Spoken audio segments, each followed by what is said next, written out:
again, as I say, it wasn't recognised. I mean, my spelling was never good. And reading, I mean, it took me so long to read a book. It could take me a year to read just a small book. Then, of course, you forget what you've read because you forget the story. But my sister could read a book a night. So, yeah, and I was just so miserable in school. It was awful because, you know, especially like in those days with the blackboard, you know, so everything was written on the blackboard, then you'd have to write it in your book. But, of course, by the time you looked at the blackboard and then you started to write it, you've forgotten what you've got to put down. Yeah. So, it wasn't that good, and nobody knew, and you always think that you are the only person. Yeah. So, I mean, dyslexia might not have been recognised then, but do you think it was quite prevalent? I think, looking back, do you think yes, other it was children? lots of children, but nobody knew that because nobody would discuss it, and you don't want to, as a child, you don't want to sort of be picked out as, you know, not being able to do anything, even though we were sort of put in classes that, you know, were probably with the other children, sort of, you know, the same sort of problems. So when you were then an adult and had your own children, you noticed your son was having the same difficulties that you had, and that then, in time, led to what is now, the Dyslexia Day Centre. Yeah. But it was quite a long journey, wasn't it? It was a long journey. Yeah. It was still, even in those days, still dyslexia wasn't recognised over here.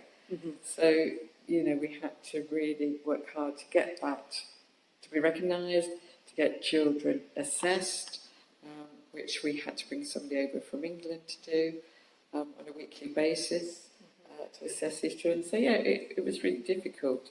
And the frustration with these children, especially the ones sort of in their early teens, because they'd gone through school with all these problems, not knowing what they were. Yeah. Feeling like they were the problem, maybe? Very often, when you're, let's be honest, you want to be part of the team, don't you? Yeah. You want to be the same as everybody else.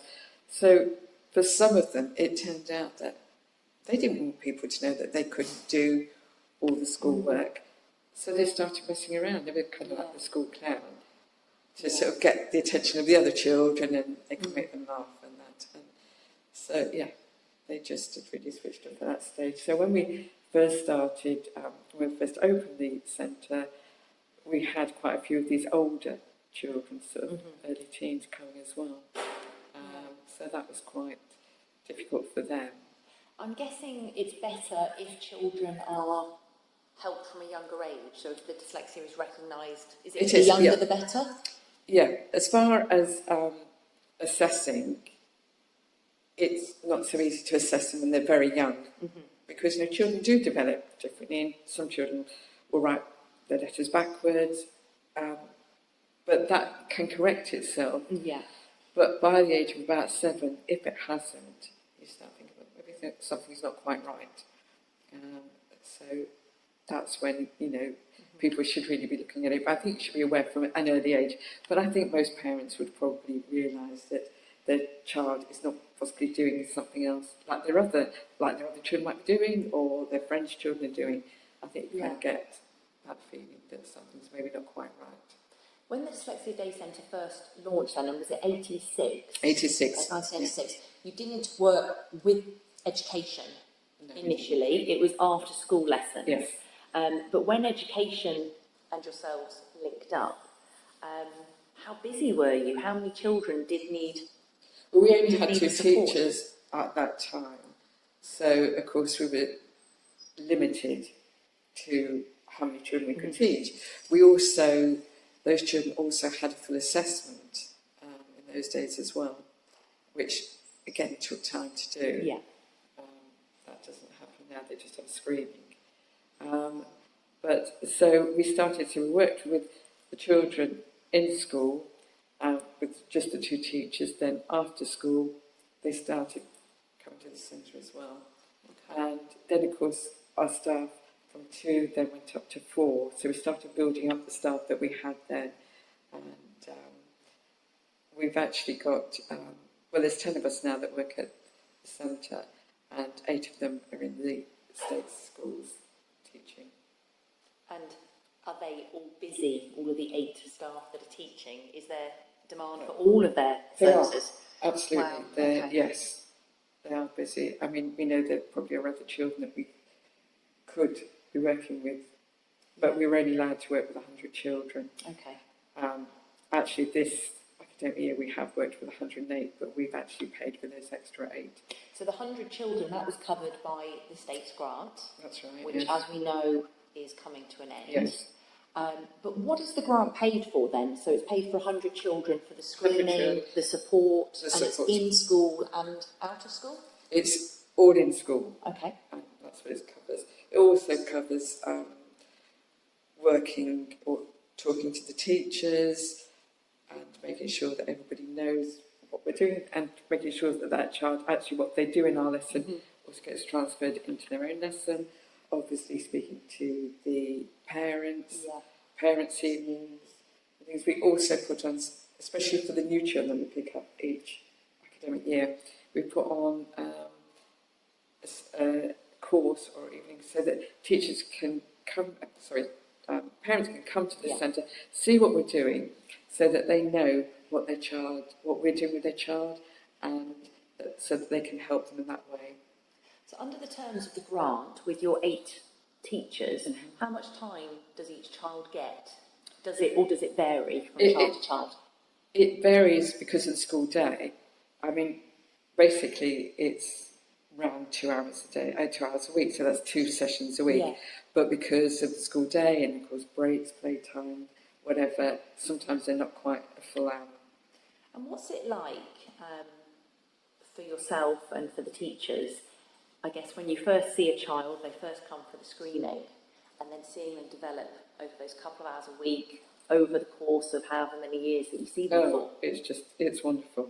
I mean, I'm still talking to pupils that we had in the very early days who are now adults, and we even have some of their children coming through. And it's just lovely. It's just lovely to see how their confidence has grown so much and what jobs they're doing. Amazing jobs, that they go to university, they've got high-powered jobs. Yeah. And I just love hearing from them. And just to clarify then, you said that dyslexia, sometimes the parent will have it and the child will have it. So it is something that's hereditary? It is, yeah.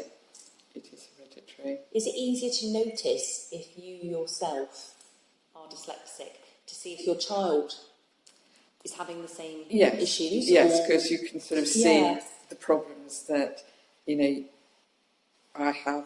I could see that in my son as well. Yeah, okay. And you mentioned about the children that you've taught or that the centre has supported, then going on to the various careers and jobs.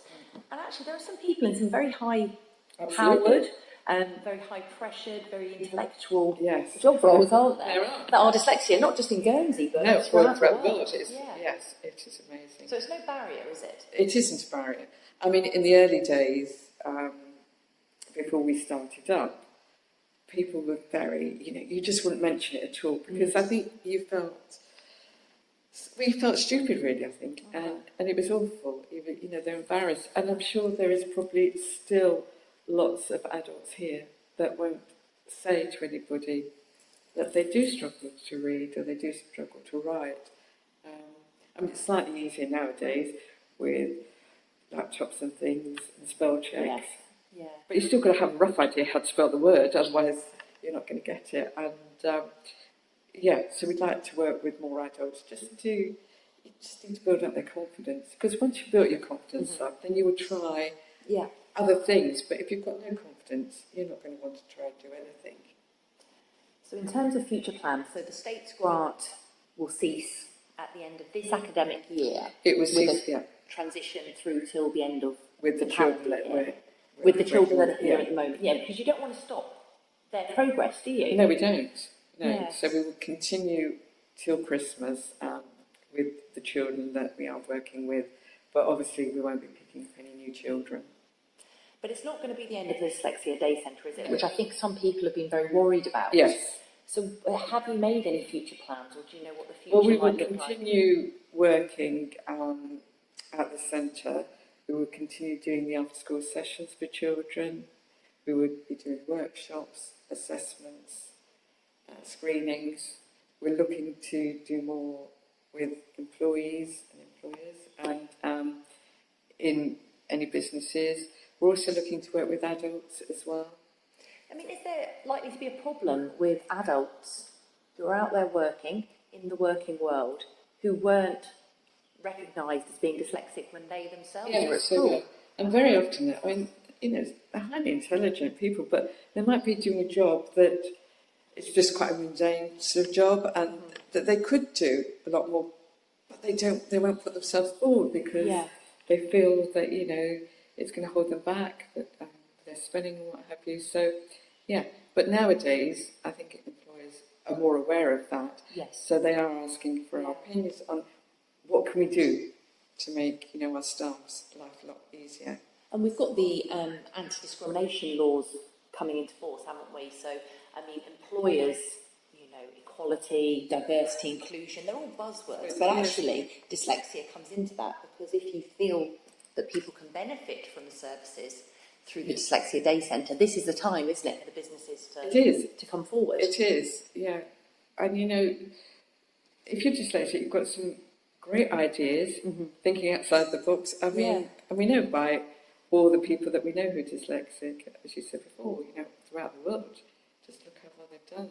Well, we're sitting in the hands room here, aren't we? Which is one of the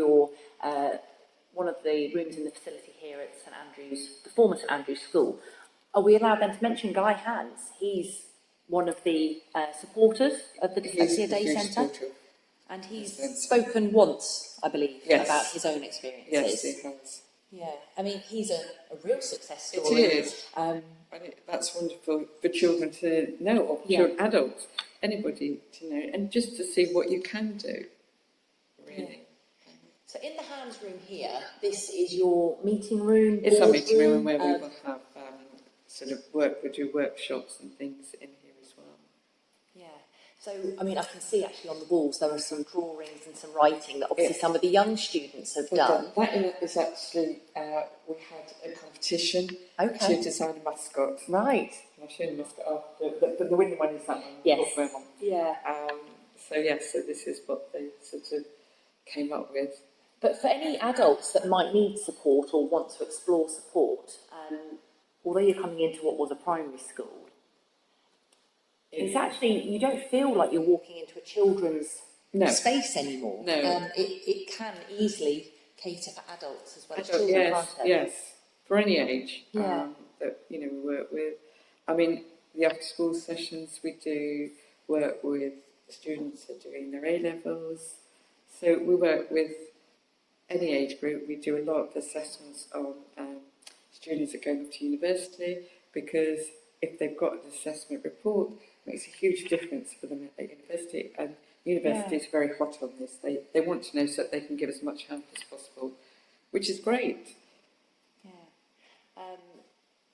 Do people approach the Dyslexia Day Centre then? So if there were, say, an A-level student or someone who's working or a parent who's concerned about their child of any age, do they come to you directly? They can do, yes. Yeah. They can come, they can discuss, whatever their problems are. They don't have to go through the school system at all. So the future for the Dyslexia Day Centre, it will change? The future will change. It's not going to be easy, obviously, but we are looking at doing lots of other things, which is going to be quite exciting, really, as well, to be able to do that. And we've got such wonderful staff, so I want to make the most of that.